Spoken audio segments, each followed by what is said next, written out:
Hey everybody, old folks here.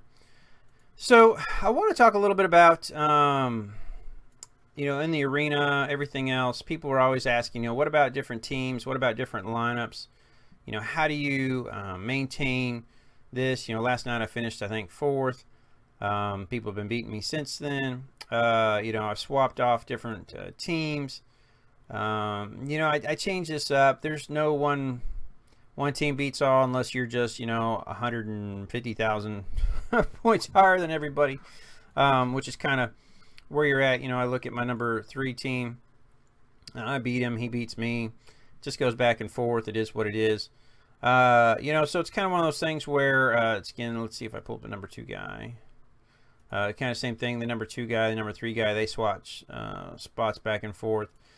So it's not like it's a you're guaranteed a win kind of thing.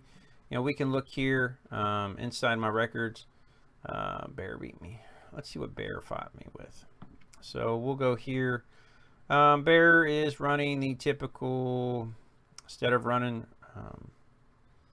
a legendary like Ariel, he's just running a Sebastian. Obviously, he's going to get his Chavez stun off first because of Sebastian. Puts him in the middle of the pack. Here the real question comes down to, if he gets off his ult, everything's different, but it doesn't look like he did. Got a great hit with Vortex. I shoot through there. He's going to lay out a good ult. I'm going to lay out a good ult. I'm not going to get my ult off because of a silence. So it's kind of one of those things where it all depends. You'll never know. So here we are. He's still got his tank up. I'm fighting a losing battle. So it's one of those things where you can kind of go and see different ones. He fought me before. Ran a different team. This is one of those typical, I'm going to do a lot of damage things. Comes right there. Obviously he's shielded, so he took no damage from Coco. Jumps in there, gets into the midline, gets pushed back, drops her ultimate, which is, yay her, pops up, does some damage. I lost Blaine, so I didn't get my Blaine effect off, but the key thing here is here it comes. Drops that. Now that ult's gonna hurt, obviously, had he gotten it off, but he didn't, and that's all it's about. And the game's over. So even those teams that you kind of see sometimes, again, you got to get to them. You got to get those special things out. Ariel, obviously, and Vortex help drain the energy, so they're not going to get that. I can go through here. Lunatic's just fooling around, doing what he likes to do. I get a lot of different teams thrown at me. I get the Haleys. I get it all thrown at me, and I change up my team based on everything. So, it is one of those things where there is no one team beats any other team kind of thing. You're really kind of at a loss for who's going to get what. He got a silence off first. He's going to drop hers in a minute. There goes mine. So the silence comes out. Well, at that point, everybody's low health. I'm going to roll through, kill their main DPS. And the big thing is that's it. So it's kind of one of those different team sets up. Gosh, he fought me a whole bunch of times. He's got me by 40,000 points, or 36,000, 34,000, something like that. So there's just a whole lot of different compositions. We stun each other. I always love that, how you can stun each other away from it. And it just basically turns into one of these things. Obviously the silence goes off. That helps me as an individual. Getting the big crits, you get the ultimate off.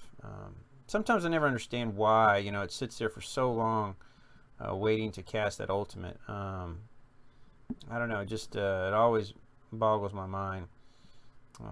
But at this point, it's over. So, it's one of those things. People always ask me, what about this composition? What about that composition? I change this up all the time. People that I fight, I change up. I look at, I go different.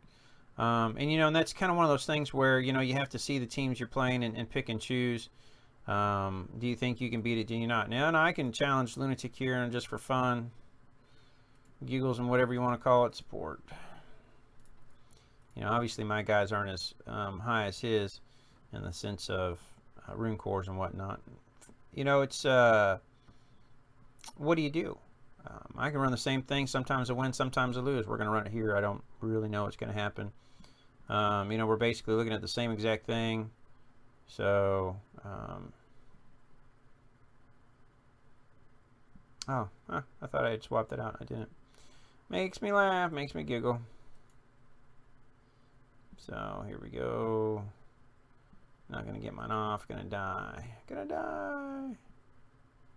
Oh, it went off. Wow, I'm surprised. There goes that.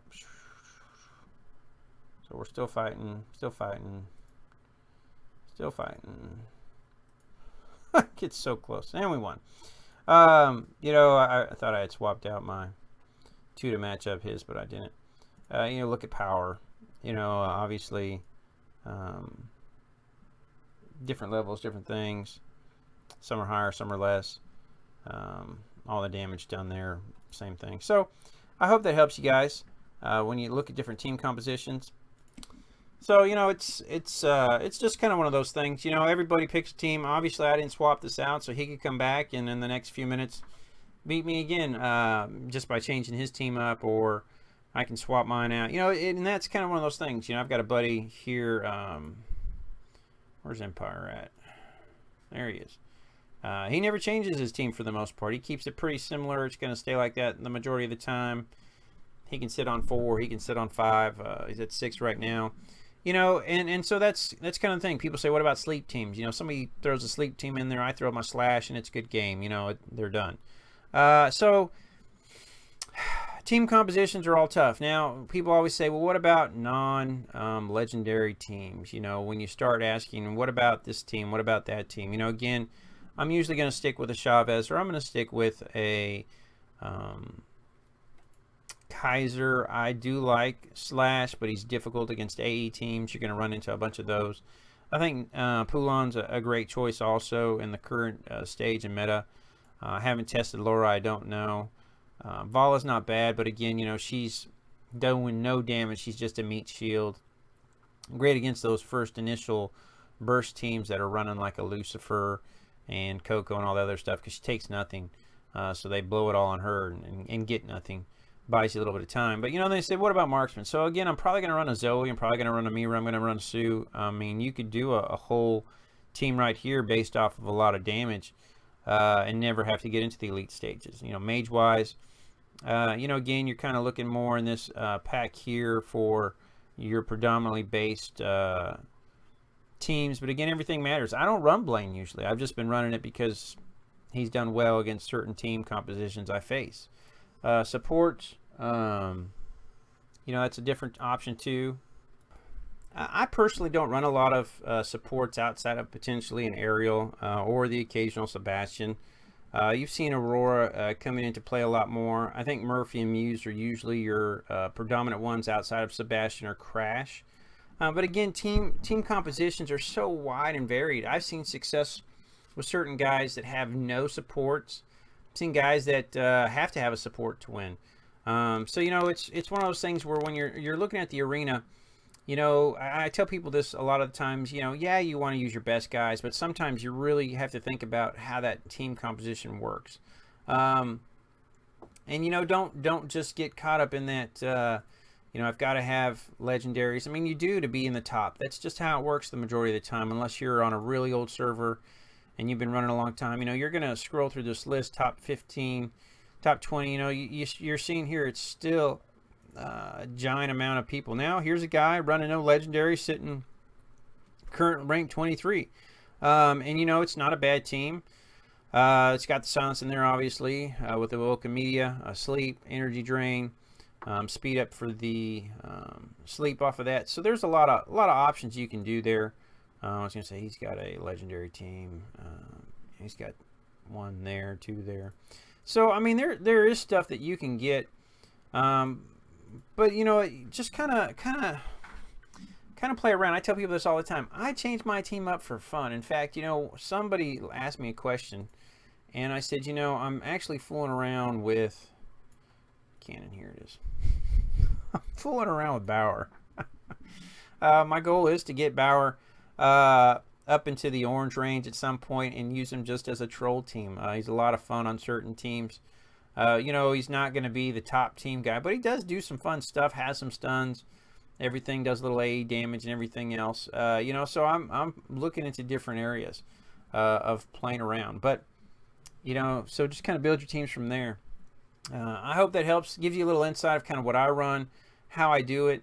You know, obviously when I'm playing on this, my team can truly vary from I've ran no vortex, I've ran this, I've ran that.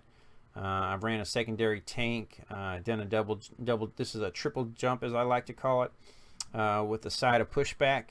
It does pretty good actually because, you know, all three of these guys are diving. This one's pushing the tank all the way back. Really useful against that single tank person. And so I'm getting AE.